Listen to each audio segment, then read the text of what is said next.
अस्सलाम वालेकुम, आप देख रहे हैं सेंटर स्टेज। मैं हूं जमील सुखेरा।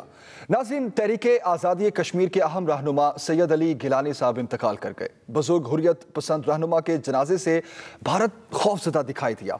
भारतीय फौज ने अहले खाना को हिरासा भी किया और मैयत छीन कर ले गए और कहा कि जनाजा जल्द अज जल्द कर दें, वरना हम मैयत भी ले जाएंगे और वापस भी नहीं देंगे, और मैयत को ऐसी जगह दफनाएंगे कि आपको पता भी नहीं चलेगा। सैयद अली गिलानी के इंतकाल पर पूरे पाकिस्तान और जम्मू कश्मीर की आवाम सोगवार हैं। पाकिस्तान में परचम सरनिगू किया गया और मुल्क भर में उनकी गायबाना नमाज़ जनाजा भी अदा की गई। जिंदगी के आखिरी अयाम में भी अली गिलानी पाकिस्तान को नहीं भूले। सैयद अली गिलानी का हमेशा यही मौक़िफ़ रहा कि हम पाकिस्तानी हैं और पाकिस्तान हमारा है। इस्लाम की मोहब्बत से हम पाकिस्तानी हैं, पाकिस्तान हमारा है। हम पाकिस्तानी हैं, पाकिस्तान हमारा है। हम पाकिस्तानी हैं, पाकिस्तान हमारा है। पाक सरज़मीं, पाक सरज़मीं, पाक सरज़मीं, पाक सरज़मीं। हम पाकिस्तानी हैं, पाकिस्तान हमारा है। नाज़रीन, अब बात करते हैं मुल्क की सियासी हालात की। पीटीएम का गुज़श्ता दिनों कराची में जलसा हुआ, जहां पर भी अपोजिशन इख्तलाफात का शिकार नजर आई। मौलाना फजलुर रहमान भी पीपल्स पार्टी से नाला दिखाई दिए। गुज़श्ता दिनों बिलावल भुट्टो जरदारी साहब ने पीडीएम पर तनकीद करते हुए कहा कि पीडीएम वाले कंफ्यूज हैं। अपोजिशन में अगर कंफ्यूजन होगी तो अवाम भी कंफ्यूज होंगे। पीडीएम वालों ने हमारा भी वक्त जाया किया था। लॉन्ग मार्च का ऐलान तो पहले भी हुआ था, तो अब अगर वो लॉन्ग मार्च ऐलान कर रहे हैं तो उम्मीद है वो जल्द इस्तीफा दे के लॉन्ग मार्च पे निकलेंगे, वरना हर दूसरा हफ्ता लॉन्ग मार्च का ऐलान करना फिर जाना, वो तो सियासी नुकसान ऑपोजिशन को पहुंचाता है। बहुत ज़रूरी है कि ऑपोजिशन में क्लैरिटी हो, ऑपोजिशन में कंसिस्टेंसी हो, वरना अवाम भी कंफ्यूज हो जाते हैं और दूसरे ऑपोजिशन के जमातें भी कंफ्यूज हो जाते हैं। बिलावल भुट्टो जरदारी के इल्जामात पर रद्दअमल देते हुए मरियम नवाज ने कहा कि नून लीग ने जो बर्दाश्त किया उसकी मिसाल नहीं मिलती। किसने किसका वक्त जाया किया सबके सामने है। मरियम नवाज ने यह भी कहा कि मफामत तो दूर, हुकूमत से बात भी नहीं की जानी चाहिए। चाहते हैं कि इस हुकूमत से अवाम की जल्द जान छूटे, जबकि उन्होंने जल्द हालात बदलने की पेशगोई भी कर दी। किसने किसका वक्त ज़ाया किया, किसने क्या किया, वो पूरी कौम के सामने मुझे उसको दोहराने की ज़रूरत नहीं है। मुझे नहीं लगता कि इनके साथ बात भी करनी चाहिए। मुफाहमत तो बहुत दूर की बात है। ये जो हुकूमत है इसको बाहर रखें और बाकी जो पार्टीज़ हैं उनको इकट्ठे होकर सोचना चाहिए कि इस मुल्क को आगे कैसे लेके जाना है। हालात 2017 और 2018 जैसे नहीं है, अब हालात बहुत बदल गए हैं। अभी तो ये सब हुकूमत में है, लेकिन बहुत जल्दी आप हर चीज़ बदलती हुई देखेंगे। आज हम प्रोग्राम में बात करेंगे कि पीडीएम और पीपल्स पार्टी के दरमियान ताल्लुकात में कशीदगी से अपोजिशन को क्या नुकसान होगा, और क्या पीडीएम की दीगर जमातें पीपल्स पार्टी के बगैर हुकूमत को दबाव में लाने में कामयाब हो पाएंगी या नहीं। नाज़रीन, 13 सितंबर को हुकूमत ने पार्लियामेंट का मुश्तरका इजलास भी बुलाया है, जिसमें सदर मुमलिकत आरिफ अलवी खिताब करेंगे, जबकि पीटीआई हुकूमत ने इलेक्ट्रॉनिक वोटिंग मशीन से मुतालिक बिल मंजूर कराने के अज़्म का भी इज़हार किया है। बाबर आवान साहब ये कहते हैं कि हुकूमत अपोजिशन की हिमायत के बगैर रवां साल के आखिर तक ईवीएम्स और बैरून मुल्क मुकीम पाकिस्तानियों के लिए आई वोटिंग के इस्तेमाल के लिए कानून मंजूर करवा लेगी। कल नून लीगी वफ्द ने चीफ इलेक्शन कमिश्नर से मुलाकात की थी और तहरीरी शिकायत जमा करवाई थी। नून लीगी क़यादत का मौक़िफ़ है कि इलेक्शन चोरी करने का मंसूबा बना लिया गया है। एक जानिब हुकूमत और अपोजिशन, खास तौर पर मुस्लिम लीग नून वाले, ईवीएम मशीन्स और इंतखाबी इस्लाह पर एक दूसरे पर तनकीद कर रहे हैं, जबकि दूसरी जानिब बिलावल भुट्टो साहब भी सियासी तौर पर काफी फाल नजर आ रहे हैं। हुकूमत बार बार इंतखाबी इस्लाह की बात करती है। बिलावल भुट्टो की इंतखाबी मुहिम की तर्ज पर सियासी सरगर्मियां, मरियम नवाज को जल्द हालात बदलते नजर आने की आखिर वजह क्या है, इस हवाले से आज के प्रोग्राम में बात होगी। और सबसे इंपॉर्टेंट मसला पर जहां कश्मीरी अपनी जानों का नजराना पेश कर रहे हैं, तो क्या अपोजिशन और हुकूमत अपने सियासी इख्तलाफात बुलाकर सैयद अली गिलानी का ख्वाब पूरा करने के लिए कोई मुत्तफिका कदम उठा पाएंगे? क्या हुकूमत और अपोजिशन के दरमियान कशीदगी में इजाफा होगा या फिर कमी आएगी? क्या अफगानिस्तान की सूरत-ए-हाल पर हुकूमत और अपोजिशन कोई मुत्तफिका फैसला कर पाएंगे या नहीं? इस हवाले से भी हम आज के प्रोग्राम में बात करेंगे। मेहमानों का तारुफ क्विकली करवा देता हूं। बैरिस्टर आमिर साहब हमें ज्वाइन कर रहे हैं लाहौर स्टूडियोज में, आपको वेलकम करते हैं। आमिर भाई, पीपल्स पार्टी से आपका ताल्लुक है, तहरीक इंसाफ से आलिया हमजा साहबा हमें ज्वाइन कर रही हैं और नून लीग से चौधरी जाफर इकबाल साहब आज के शो में हमारे साथ हैं।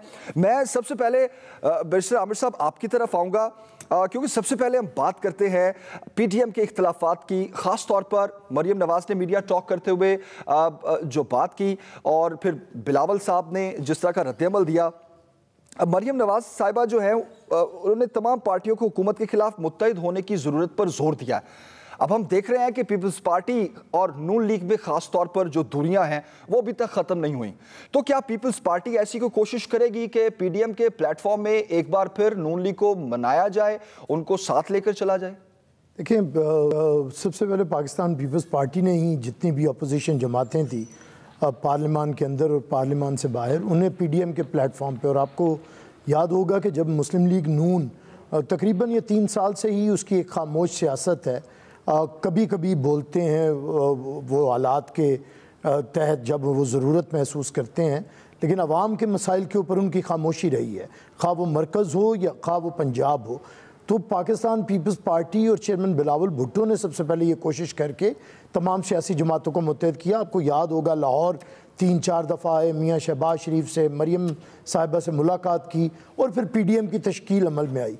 लेकिन जब पीडीएम बनाते हुए हमारे जहन में जो चीज़ें थी, जो शकूक थे, वो तो बिल्कुल वाज़े हुए कि किस तरह मुस्लिम लीग नून और मौलाना फजलुर रहमान किस तरह किसी और तरह की सियासत करना चाहते थे। लेकिन इसके बावजूद पीपल्स पार्टी ने एक मुआहदा तहरीर किया सितंबर के अंदर। वो मुआहदा आज भी पीडीएम के आगे बढ़ाने के लिए अपोजिशन की तहरीक को वही बुनियाद बन सकता है। उसमें हमने बात की थी कि इस हुकूमत को हमें ख़त्म करना है, यही एक नुकाती एजेंडा था जिसमें पीडीएम कायम हुआ था। और उसके लिए सबसे पहले हमने कहा था कि जितने भी कॉन्स्टिट्यूशनल वेज़ हैं उन्हें हम एग्जॉस्ट करेंगे, और उसमें सबसे बड़ी चीज़ जो होती है वो अदम एतमाद की तहरीकें होती हैं, और अगर हम उसमें नाकाम हुए तो उसके बाद हम लॉन्ग मार्च करेंगे और उसके बाद इस्तीफ़े आखिरी ऑप्शन के तौर पे एज एटम बॉम्ब इस्तेमाल करेंगे ताकि हम इस हुकूमत को ख़त्म करें। वो सब लिखा हुआ है। हमें नहीं समझ आई कि जब हमने कौमी असम्बली में शिकस्त दे दी तो उसके बाद पीडीएम के अंदर दरार डालने की क्या वजह थी। और आप ख़ुद देखें कि उसके बाद पीएमएलएन की क़यादत जिस तरह भी वो अपने सियासी फ़वायद लेना चाहती है या जेलों से रियायत लेना चाहती है या मुकदमात से रियायत लेना चाहती है, वो तो उन्हें मिलती रही है, लेकिन इससे तहरीक को बड़ा नुकसान हुआ है। और वो जो हुकूमत आज से चंद माह पहले बिल्कुल गिरी हुई, ख़त्म हुई और तमाम इलेक्शंस हारती हुई नज़र आती थी, पीडीएम को तोड़ने के बाद आपके सामने और ज़िद क्या थी? ज़िद थी कि अभी इस्तीफ़े दें वरना लॉन्ग मार्च नहीं होगा। अच्छा भाई, हमने तो ये नहीं माना, आपने कौन से इस्तीफे दे दिए? आपने अपोजिशन की कौन सी तहरीक बपा की? सुखेरा साहब, जब हमारी हुकूमत थी मरकज़ में तो पंजाब के अंदर पीएमएलएन की हुकूमत थी, लेकिन हुकूमत होने के बावजूद रोज़ जुलूस निकालते थे, कभी मीनार पाकिस्तान जाते थे, कभी सरकारी दफातर को जलाते थे, वापडा सुई गैस के दफातर को। वज़ीर आला की क़यादत में ये बगावत एक तरह की होती थी। लेकिन आज ये अपोजिशन में है। पंजाब के लीडर ऑफ द अपोजिशन का कभी आपने कोई स्टेटमेंट सुनी है? कोई 3 साल कारकर्दगी के ऊपर इन्होंने कोई वाइट पेपर छापा है? कोई बैठे हैं? कभी आपने मियाँ शहबाज शरीफ साहब तो इस हद तक आ गए हैं कि वो तो कौमी हुकूमत बनवाना चाहते हैं मिलके इनके साथ। तो अब जब इनके अंदर इतनी कन्फ्यूजन है, ये कहते हैं ना मुज़ाहमत ना मुफाहमत, हमें तो अब कौमी हुकूमत चाहिए, इन्हें जल्दी है हुकूमत में आने की। कौमी हुकूमत वाली जो बात है, इस पे तो मरियम साहिबा ने कल कन्फ्यूजन दूर कर दी थी। उन्होंने कहा था कौमी हुकूमत की बात नहीं की थी, हमने नेशनल लेवल पर मुफाहमत की बात। सुखेरा साहब, क्या वक्त आएगा कि अब मियाँ शहबाज शरीफ के बयान को कन्फ्यूजन कहा जाएगा और उसको क्लियर आके मरियम बीबी करेंगी, तो इसका मतलब है फिर मियाँ शहबाज शरीफ की छुट्टी करवा के फिर मतलब आप ये कह रहे हैं कि नून लीग की ख्याल है, मैं एक बात करना चाहता हूं कि नून लीग की जो कंफ्यूजन है या नून लीग के अंदर जो एक दरार है उसका पीपल्स पार्टी को या पीडीएम को कोई फायदा नहीं है, पहले उसको हल करे फिर हमारे साथ चले। आप ये कहना चाह रहे हैं? बड़ी तकलीफ दे मरला हमारा ये है कि हमने अपोजिशन का इत्तेहाद बनाया था और वो कामयाबी से आगे बढ़ा था। हमने कौमी असम्बली में इस हुकूमत को शिकस्त दे दी थी, तमाम ज़िमनी इलेक्शन ये हार चुके थे। अब तो हमारी मंजिल करीब थी। इस वक्त के ऊपर एक जिद और हट धर्मी के साथ इत्तेहाद को नुकसान पहुंचाना और खुद गुमगू की ठीक हो गया। मुझे बताएं कि इनमें से अपोजिशन करता कौन है? सब तो घरों में बैठे हैं या बाहर बैठे हैं। अब इन्होंने मतलब मैं नहीं कहना चाहता, लेकिन जाती शादियों को इनकलाब की बुनियाद बना दिया है कि जी मैं शादी पे नहीं। हालांकि शादी तो पाकिस्तान में होनी चाहिए, इधर होती, खुद भी शिरकत करती, वालिद भी शिरकत करते। तो मेरे ख्याल से इनकी खामोशी की समझ खुद PMLN के वर्कर्स को भी नहीं आ रही, ठीक है, चौधरी जाफर साहब को भी नहीं आ रही होगी। बहरहाल उनकी मजबूरी है कि उन्होंने डिफेंड करना। आपका पॉइंट ऑफ व्यू आ गया। चौधरी जाफर साहब, आपकी तरफ आऊंगा मैं। आपने बैरिस्टर साहब की गुफ्तगू भी सुनी। सवाल मेरा ये है कि जो एक कन्फ्यूजन नून लीग में नजर आ रही है, एक दरार जो नून लीग में नजर आ रही है, हुकूमत भी तनकीद का निशाना बनाती है नून लीग को, पीपल्स पार्टी भी बनाती है, लेकिन अब पीपल्स पार्टी के साथ चलने वाली बात, खास तौर पर PDM के प्लेटफॉर्म पर आने वाली बात पर क्या नून लीग एक कोई मुतफिका फैसला कर पाएगी? बिस्मिल्लाहिर्रहमानिर्रहीम। बहुत शुक्रिया। बैरिस्टर साहब ने कहा जाफ़र इकबाल की कोई मजबूरी होगी। अल्हम्दुलिल्लाह जाफ़र इकबाल की कोई मजबूरी नहीं। PDM का इत्तेहाद बिल्कुल मैं सराहता हूँ, बल्कि मैं शुक्रिया अदा करता हूँ पीपल्स पार्टी का कि उन्होंने ये प्लेटफार्म अपोजिशन जमातों को फ्राहम किया, इकट्ठे हुए और मिलकर एक आपने चार्टर ऑफ डिमांड्स बनाया, अपना एक प्रोग्राम पूरा मुरतब किया कि इसके ऊपर हम मिलकर चलेंगे। उसके किसी एक नुक्ते से भी हम दाएं या बाएं नहीं हुए। हम घरों में बैठे हुए हैं। हमारी पिछले 3 साल की तारीख निकाल लें, अदालत की पेशियां भी निकाल लें, जेलों के अंदर रहने का रिकॉर्ड भी निकाल लें और किस वजह से जेल में रहे हैं। मेट्रो सस्ती क्यों बनाई, मेट्रो वक्त से पहले क्यों बनाई, सस्ती LNG क्यों लेके आए, और आज हम एक केस हमारे ऊपर बनाया जा रहा है कि 45 लाख के पौधों का ठेका दिया और बैरिस्टर साहब कह रहे हैं कि हम मुफाहमत चाहते हैं, हम खामोश।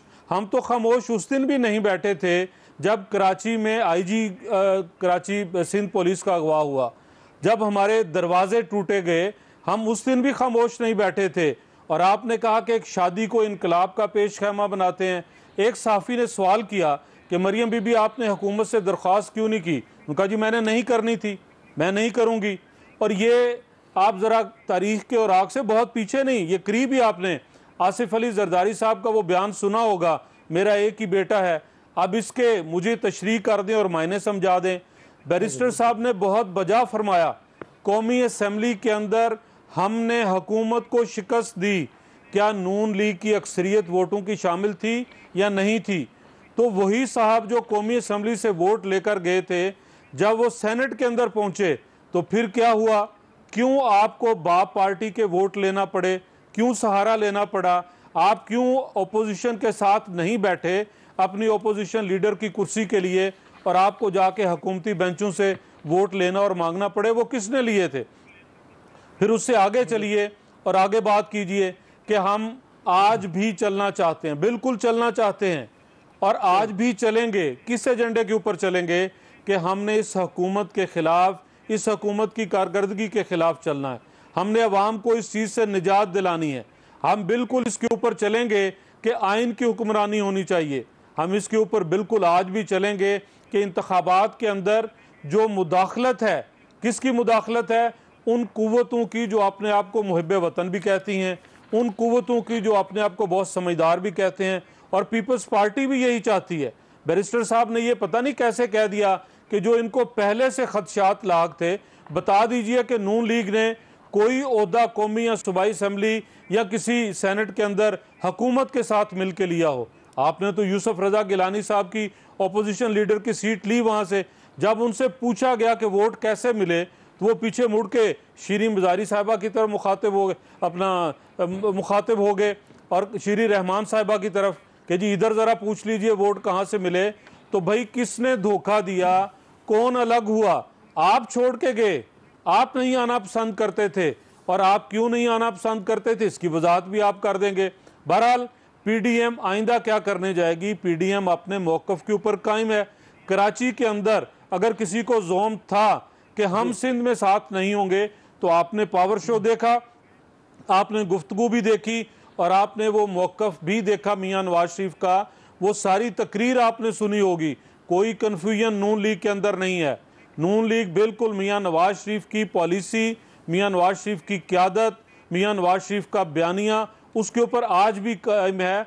और रही बात, आपने कहा कि इनको पता नहीं मुफाहमत करनी है या मुजामत, भाई सियासत करनी है, भाई इलेक्शन लड़ने हैं, आईने पाकिस्तान के मुताबिक चलना है। जहां मुफाहमत की ज़रूरत पड़ी सियासी पार्टियों से मुफाहमत हो सकती है, पीडीएम मुफाहमत का ही नतीजा था। ऐवान के अंदर मुफाहमत हो सकती है, और मुजाहमत कहाँ होती है? सियासी पार्टियों के दरमियान मुजाहमत नहीं। हाँ, डिक्टेटर के खिलाफ मुजाहमत होती है, गैर आइनी कुव्वतों के खिलाफ मुजाहमत होती है, और बिल्कुल पीपल्स पार्टी का अपना वहाँ एक किरदार है उस मुजाहमत का। और आज पिछले 3-4 साल में हम भी पीछे नहीं, हम भी उसी मुजाहमत के ऊपर खड़े हैं और इंशाअल्लाह ताला खड़े रहेंगे, और वो वोट को इज्जत दो की मंजिल हासिल करेंगे इंशाअल्लाह। ठीक हो गया जज साहब, आपका पॉइंट ऑफ व्यू आ गया। अली साहब, आपकी तरफ आऊँगा मैं। पीडीएम ये कहती है कि हम पीपल्स पार्टी के बगैर भी अपने अहदाफ हासिल कर लेंगे, हुकूमत को टफ टाइम दे देंगे, हुकूमत को घर भेज कर ही दम लेंगे। आपके ख्याल में क्या पीडीएम भी कन्फ्यूजन का शिकार है, या फिर वाकई पीपल्स पार्टी के बगैर भी पीडीएम टफ टाइम दे सकती है गवर्नमेंट को? बिस्मिल्लाहिर्रहमानिर्रहीम। थैंक यू जमील साहब। जमील साहब, सबसे पहले तो आज जो अफसोस का लम्हा है, मैं चाहूँगी कि मैं उस पर 2 वर्ड ज़रूर बोलूँ। आज जो हमारे अजीम मुजाहिद, जो जुर्रत व इस्तकामत का पैकर थे, जो जिद्दोजहद आज़ादी का इस्तारा थे, और जो जिनकी ललकार से दिल्ली तक काम जाता था, और जिनकी आपने देखा है कि मैयत से भी मोदी सरकार कांप रही है, आज हमें सबसे पहले तो ये तकलीफ का लम्हा है पूरी पाकिस्तानी कौम के लिए, जो कहते थे हम पाकिस्तानी हैं, और उन्होंने ये प्रूफ किया कि आज जिस तरह से उनकी मैयत को पाकिस्तानी झंडे के अंदर दफन किया गया है, तो ये बड़े ही तकलीफ दे मराहिल हैं मेरे लिए। और मतलब मैं ये चाहती थी कि मैं 2 अल्फाज उनको एज ए ट्रिब्यूट, एक जिससे कह लें कि एक आम कारकुन की तरफ से हम उनकी जिद्दोजहद को भी सराहते हैं, पाकिस्तान के साथ उनकी मोहब्बत को भी सराहते हैं, और हम ये भी सराहते हैं कि उन्होंने जिस तरह से कश्मीर को एक नई, उनकी आज़ादी को एक नई रूप फूंक दी।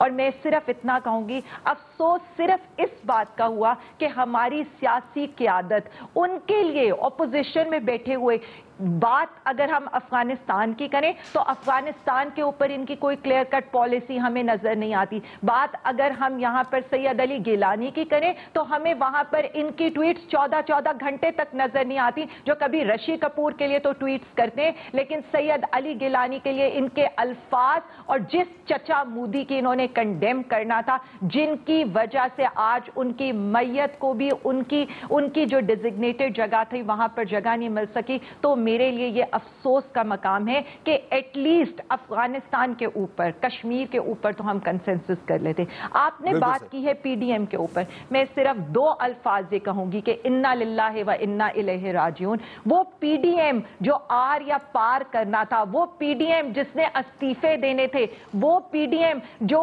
बिलावल और मरियम भाई भाई थे, मुझे तो वो पीडीएम आज, पहले भी ये नूरा कुश्ती करते थे, अब भी ये नूरा कुश्ती करते हैं। आपको याद होगा इनका कंसेंसस हुआ था चार्टर्ड ऑफ डेमोक्रेसी से लेकर, जिस पर बेनजीर साहिबा ने और नवाज शरीफ साहब ने साइन किए थे, और उसके बाद दोनों एनआरओ लेकर पाकिस्तान को तबाही के रास्ते पर देने के लिए यहां पर आए थे।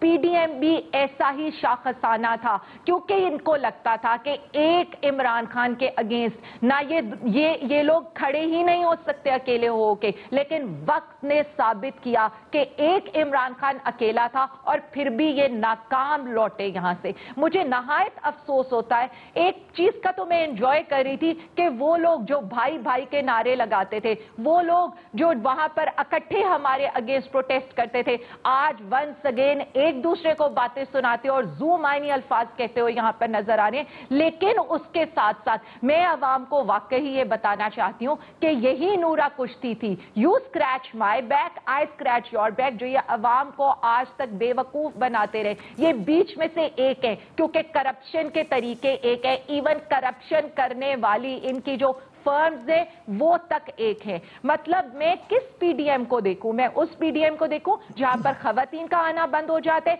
मैं उस पीडीएम को देखूं, मतलब खवातीन 52% ऑफ द पॉपुलेशन है और आप अपने जलसे में उनका आना बंद कर देते हैं। मैं उस पीडीएम को देखूं कि जो जो यहाँ आप आकर ये किस तरह की डेमोक्रेसी की बात करते हैं। ये वो कहते थे ना कि democracy is the best revenge, तो आज मैंने देखा है कि यहाँ पर खड़े होकर ये मुंतखब हुकूमत को, ये बड़े फखरिया अंदाज में कह रहे थे कि हमने मुंतखब हुकूमत को, यानी हमने वोट खरीद कर अपना सेनेटर बनवाया। और जो दूसरे साहब हैं वो, मुझे इतना अफसोस हो रहा है, वो तो बिल्कुल लीडरलेस ये लोग फिर रहे हैं। इनके लीडर्स में तो कंसेंसस है नहीं। एक लीडर बात करता है कौमी हुकूमत की, अगले दिन आकर उन्हीं का तर्जुमान पार्टी प्रेसिडेंट की बात को निगेट कर देता है। तो मतलब मैं तो सिर्फ कहती हूँ it's useless to talk about PDM, it's useless to talk about opposition. बात सिर्फ इतनी है कि इस वक्त जो पॉलिटिक्स है, पॉलिटिक्स तो इस वक्त इंटरनेशनल पॉलिटिक्स हो रही है। पाकिस्तान इस वक्त सेंटर ऑफ अटेंशन है of all over the world. आपको 11-12 कंट्रीज के, टॉप कंट्रीज के प्राइम मिनिस्टर आपके प्राइम मिनिस्टर से बात कर रहे हैं, 25 से 30 जो आपके फॉरेन मिनिस्टर्स हैं आपके फॉरेन मिनिस्टर से बात कर रहे हैं। You are facilitating the whole world, और यहां पर ये आकर पीडीएम का रोना रो रहे। कौन सी पीडीएम? और मुझे अफसोस ये नहीं होता, आप जब डेमोक्रेसी की बात करते हैं तो आप ये देखें इलेक्टेड हुकूमत के अगेंस्ट आप बात करें, 7 सीटों से आप पंजाब गवर्नमेंट को गिराने की बात करें, तो आप कौन लोग हैं? मतलब आप किस तरह की डेमोक्रेसी के अगेंस्ट किस तरह की साजिशें करते हैं? खुलकर आए ना, अवाम को बताएं कि आपसे बर्दाश्त नहीं हो रही है पीटीआई की गवर्नमेंट जो 30 साल आप लोग इक़्तिदार में रहे हैं, क्योंकि आपको पता है कि इन 5 सालों के बाद आप कहीं कर भी नहीं रहेंगे, जैसे आज आप 3 सालों के बाद। ठीक है अली साहब, आपका पॉइंट ऑफ व्यू आ गया, मुझे मौका दें, मुझे ब्रेक की तरफ जाना है। इकट्ठे होकर कुछ कर सके थे ना, अकेले होकर कुछ कर सकते। ठीक है, ये जी अपने मेहमानों से पूछते हैं हम। लेकिन जब बिलावल साहब ये कहते हैं कि नेक्स्ट गवर्नमेंट पीपल्स पार्टी की बनने जा रही है, तो वो इतना बड़ा दावा क्या सोचकर करते हैं? या फिर अगर मरियम साहिबा ये कहती हैं कि हालात बहुत तेजी से तब्दील होने जा रहे हैं और जो हालात तब्दील होंगे वो आने वाले दिनों में आप देखेंगे कि किस तरफ जाते हैं, वो किस तरह ये बात कर सकती हैं? इस पर हम बात करते हैं, ब्रेक के बाद वापस आते हैं।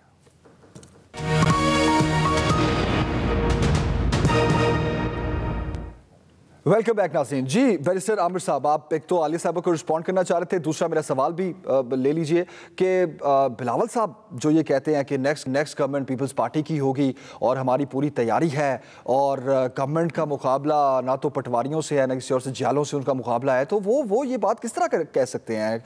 क्या कोई गारंटी मिली है उनको या किस इस पर कर रहे हैं ये बात? देखिए सुखेरा साहब, हमारी एक तारीख है, हम किसी की गारंटी के साथ हुकूमतों में नहीं आते, हम अवामी ताकत के साथ हमेशा हुकूमत में आते हैं। हाँ, ऐसा होता है कि हमारे खिलाफ इत्तेहाद कभी IGI गढ़ा जाता है हमीद गुल के ज़रिए और कभी शुजा पाशा के ज़रिए एक नई गमले में जमात उगाई जाती है, तो उस वक़्त फिर पीपल्स पार्टी का रास्ता रोका जाता है।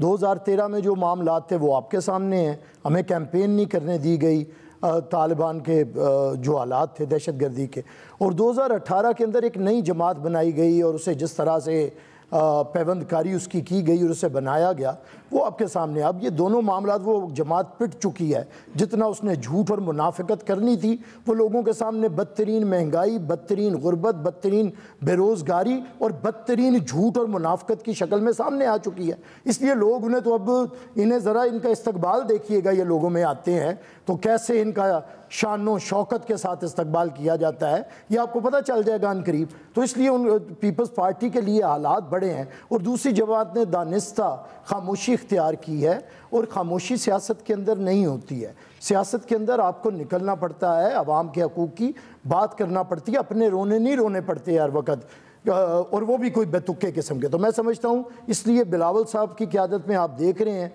कि जिस तरह है मामला, जिस तरह आवाम के मसाइल को पहले दिन से पार्लिमान हो या पार्लिमान से बाहर हो वही उठाते हैं और वही तबकात की नुमाइंदगी कर रहे हैं। दूसरी बात, अभी आलिया साहब PTI के नुमाइंदों के साथ एक बात है, ये गुफ्तार के गाजी हैं और बेतकान बोलना और बेतुका बोलना ये इनका खासा है। वो कहते हैं कि इतनी ना बड़ा पाकिए दामा की हिकायत, दामन को ज़रा देख ज़रा बंदे कबा देख। अरे भाई, कब आप जमहूरी हैं? आपको किसी भी KPK के अलावा ना मरकज़ में आपको अक्सरियत हासिल है, आपको सिंपल मेजॉरिटी नहीं मिली, ना पंजाब में आपको सिंपल मेजॉरिटी मिली। पंजाब के अंदर आप दूसरी बड़ी पार्टी थी, पहली बड़ी पार्टी के लोगों को तोड़ के और लोटे लेके जहाज़ में आपने बुजदार जैसा और लोगों की, वो सबके सामने है। आपके पास कब अक्सरियत थी जो आप कहते हैं हम जमहूरी हुकूमत हमारे, भैया आपके पास कभी अक्सर कौमी असम्बली में अगर हम जीते हैं तो हमने इत्तेहादियों को, आपके एक इत्तेहादी मेंगल साहब को हमने तोड़ा, उसके बाद दूसरे इत्तेहादियों को हमने तोड़ा। आपके तो इत्तेहादी आपके साथ बैठना पसंद नहीं करते, आपके MNAs। अब आपको जो ग्लू लगा हुआ है ना, ये जो एल्फी ख़ास एक इदारे की एल्फी के साथ सारे चिपके बैठे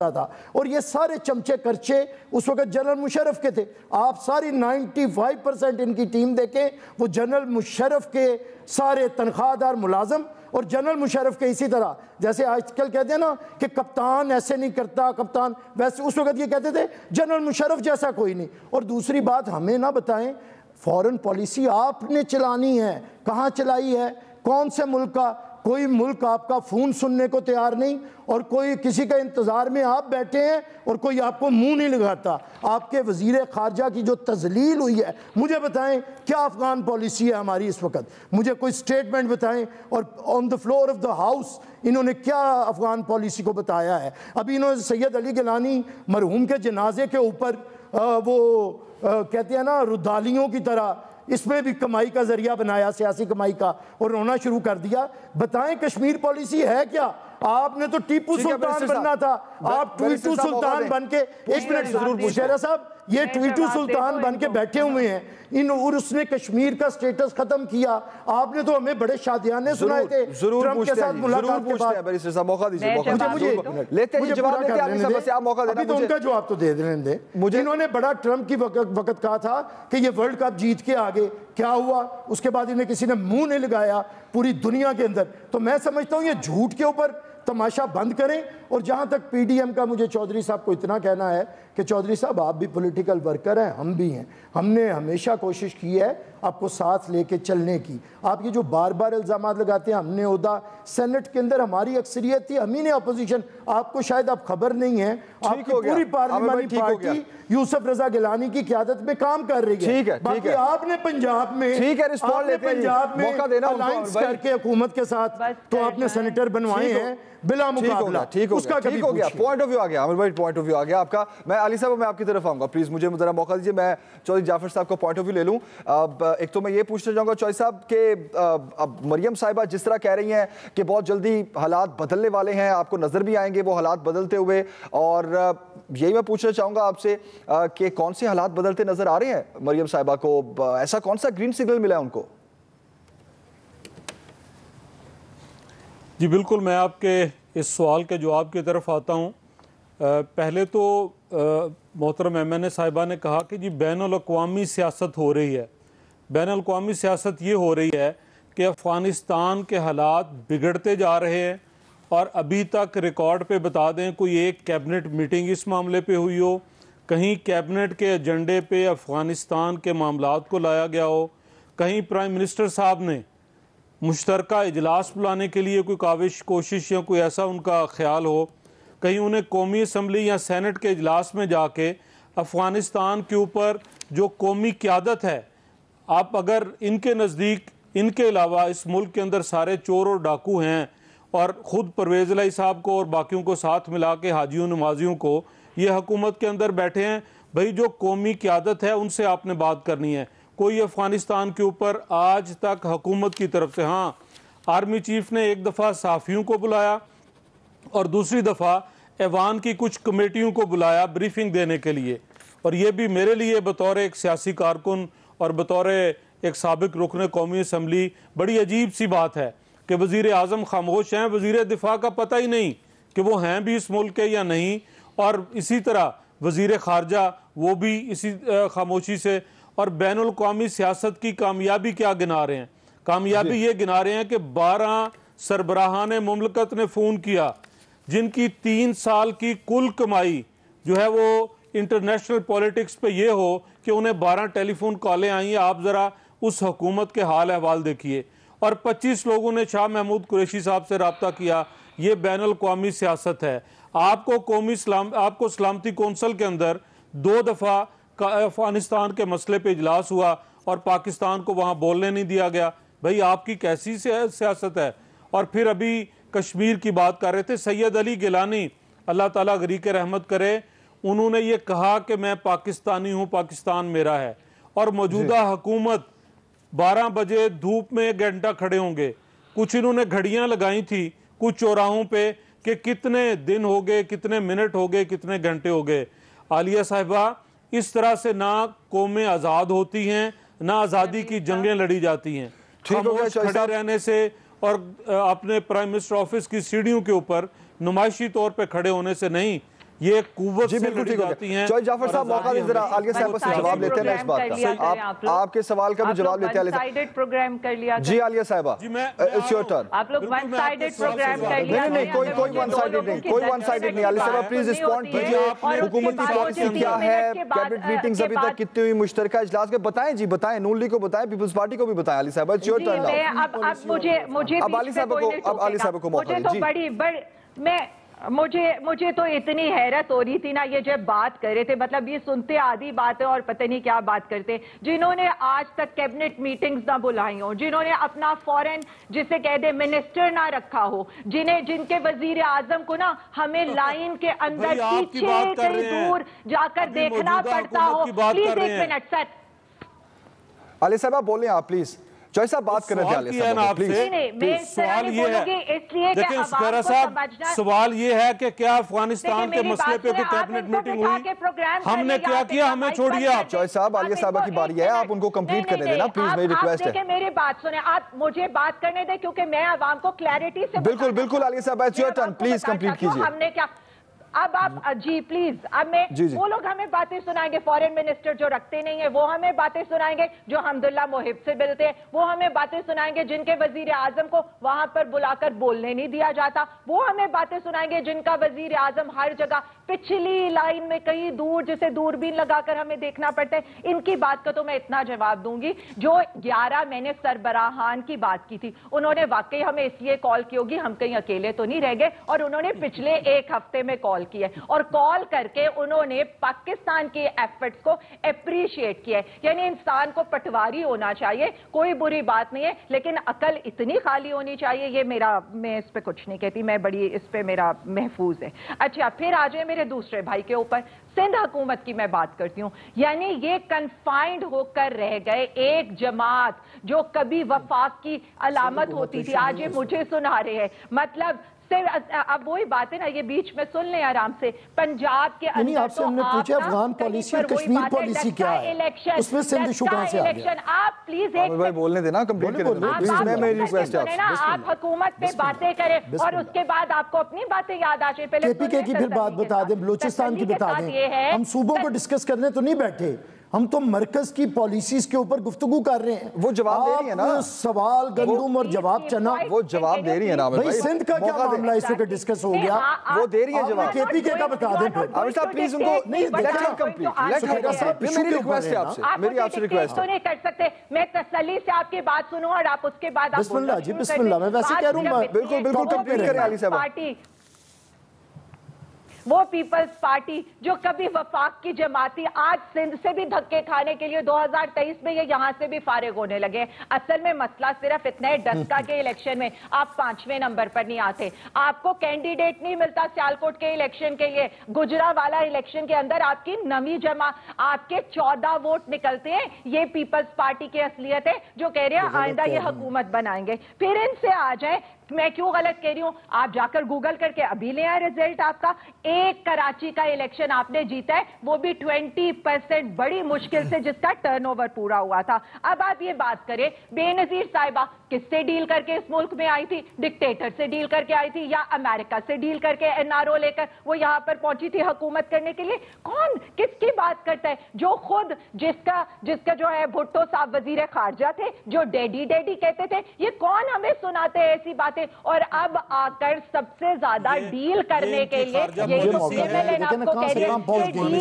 उनके पास अपनी कोई बात ही नहीं है, सिवाय गालियों के, बदकलामी के, इनके पास कोई गुफ्तगू नहीं है। आज भी कश्मीर और अफगानिस्तान की बात करें ना, अभी अली गिलानी के बड़े सीधे का इजलास हुआ अफगानिस्तान के मौके पर, रिक्वेस्ट है और उसका जवाब पीपल्स पार्टी और नून लीग की तारीख है। मुझे सुन लें, पीपल्स पार्टी क्यों बदतरीन गुर्बत सिंध के अंदर, बदतरीन महंगाई सिंध के अंदर, लोग जॉबलेस सिंध के अंदर, तालीम नहीं, यानी मरसू तालीम न देसो, मरसू सेहत न देसो, झूठ आपके झूठ, मरसू 50 लाख घर न देसू, मरसू 1 करोड़ नौकरी न देसू, मरसू 1 नया निकाह कर सू। आप कह रहे थे ना प्लीज इस तरह कोई समझ आएगी। मेरी आप सबसे रिक्वेस्ट है, अपनी बारी में बात करेंगे, कोई तरीका नहीं, तो समझ आएगी किसी इशू पे। मैं ब्रेक के बाद वापस आता हूँ। मैं ब्रेक के बाद बड़ा अहम मामला ईवीएम पे बात करेंगे। 13 सितंबर को मुश्तरका इजलास भी कॉल है प्रेसिडेंट की जानिब से, तो उस पर हम बात करते हैं। ब्रेक के बाद वापस आते हैं।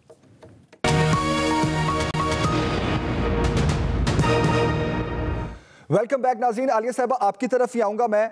आप थोड़ा आगे बढ़ते हैं, ईवीएम की बात करते हैं।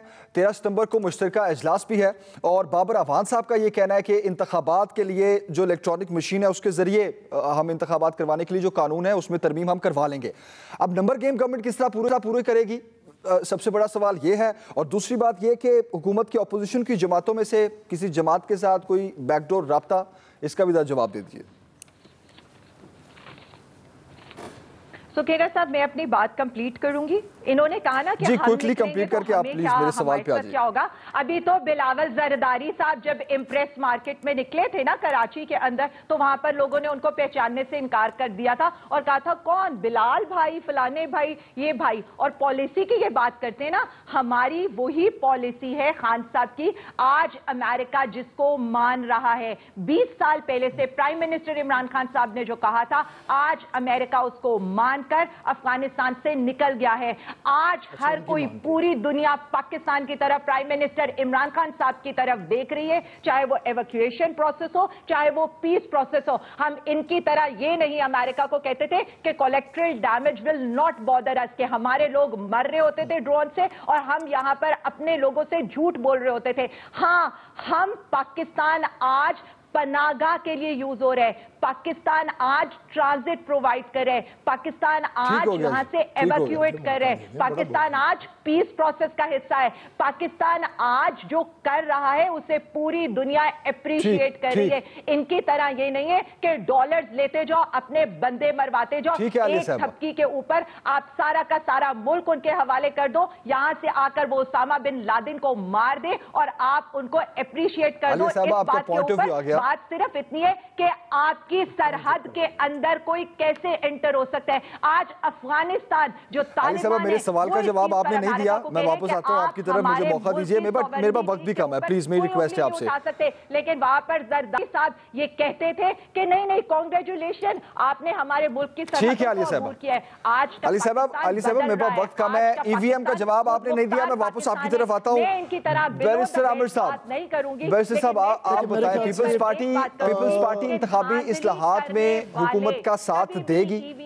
देखिए, इस हुकूमत का साथ देने का तो सवाल पैदा नहीं होता। बात यह है कि हुकूमतें जो होती हैं कारकर्दगी पे चलती हैं, चर्ब जुबानी पे नहीं चलती। और हम पे तनकीद करने से अगर इनकी हुकूमत चलती है तो सुबह शाम करें, लेकिन अब हमारे हम पे मेरी बात तो सुन है, हम बिल्कुल इनका साथ नहीं देंगे।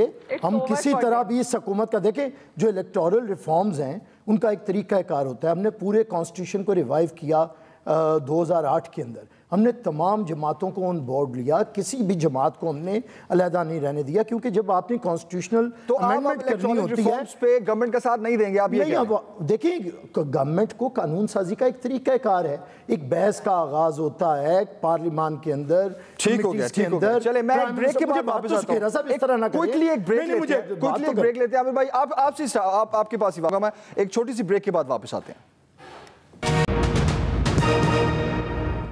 वेलकम बैक नाज़रीन। बैरिस्टर साहब प्लीज कंप्लीट कीजिए जल्दी। इतनी बात कहना चाहता हूँ कि फॉरेन पॉलिसी पे तो ये बात ही ना करें, इनके पास ना कोई विजन है, ये तो सीधा साधा ना इनके पास पॉलिसी थी, हमारा बंदा लेके चले गए, तोड़ के लोटा बना के पूरा फॉरेन मिनिस्टर, अदरवाइज तो इनके पास कोई फॉरेन मिनिस्टर नहीं था। ये इन्होंने सारे बंदे मार्केट से ज़मीर फरोशों का एक टोला ख़रीदा है। अदरवाइज़ पीटीआई ने सिवाय नाचने के किया क्या है? इनकी तो कोई पॉलिटिकल ट्रेनिंग नहीं है। इन्होंने तो बंदे तोड़े, कोई वजीर नून का तोड़ा, कोई हमारा तोड़ा। बैरिस्टर साहब प्लीज ऐसी बात ना करें, मैं मेरी आपसे रिक्वेस्ट है यार, कोई बुरी बात तो नहीं, ऐसी बात नहीं, आप इस तरह के अल्फाज इस्तेमाल ना करें। इमरान खान दे जलसे चज मेरा नचने नहीं जी करता, ये इनका नगमा है। तो मैंने इलेक्टोरल रिफॉर्म्स की बात हो रही है बैरिस्टर साहब, आप बात को किधर लेके जा रहे हैं, किधर घुमा रहे हैं बात को? जलसे चज मेरा नचने नहीं जी करता, तो ये इनकी ट्रेनिंग थी। बैरिस्टर साहब प्लीज मेरी आपसे उन्होंने रिक्वेस्ट है। इतनी बातें की, मैंने कहा कि फॉरेन पॉलिसी में जीरो है, इन्होंने हमारा बंदा तोड़ा, इन्होंने लोग लोटे बनाए और हुकूमत में, लेकिन इनके पास कोई पॉलिसी नहीं है। चौधरी साहब आपकी तरफ आऊंगा मैं। इंतखाबी इस्लाह की बात हो रही है, ईवीएम की बात हो रही है, नहीं होती। अब जो मुश्तरका इजलास होने जा रहा है उसमें नून लीग इंतखाबी इस्लाह में गवर्नमेंट का साथ देने जा रही है। बैरिस्टर साहब प्लीज मेरी आपसे रिक्वेस्ट है। चौधरी साहब प्लीज, इलेक्ट्रॉनिक रिफॉर्म्स पे, ईवीएम पे नून लीग का क्या मौक़िफ़ है? मुश्तरका इजलास में किस तरह आप गवर्नमेंट को कानून साजी से रोकने जा रहे हैं? सुखैर साहब, जो कौमी मामलात हैं उन पे कौमी क़यादत को एतमाद में लिया जाता है। इमरान खान साहब की जो शख्सियत है और जिस तरह से उन्होंने वो सारा भानमती का कुंबा अपने गर्द इकट्ठा किया है, वो ना तो उनके अंदर सियासी शऊर है, ना उनके अंदर बलूगत है, ना उनके अंदर रवादारी है। जब आपने मुल्क को कौम के फ़ैसले करने हैं तो आपको सारी कौमी क़यादत को, कलेक्टिव विजडम को इस्तेमाल करना है।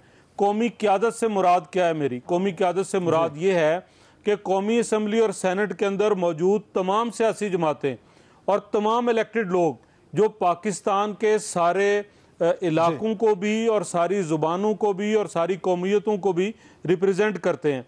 तो अगर आप उनके साथ नहीं बैठना चाहते, अगर आप उनके साथ बात नहीं करना चाहते, तो आप कैसे आपकी बनाई पॉलिसी को जो है वो कौमी ताईद? बिल्कुल सही, आपका पॉइंट ऑफ व्यू आ गया। चौधरी साहब पहले पॉइंट ऑफ व्यू आ गया, बहुत शुक्रिया आपका। आलिया साहब आपका भी बहुत शुक्रिया, बैरिस्टर साहब आपका भी बहुत शुक्रिया। प्रोग्राम का वक्त खत्म हो गया, मुझे इजाजत दीजिए, अल्लाह हाफिज।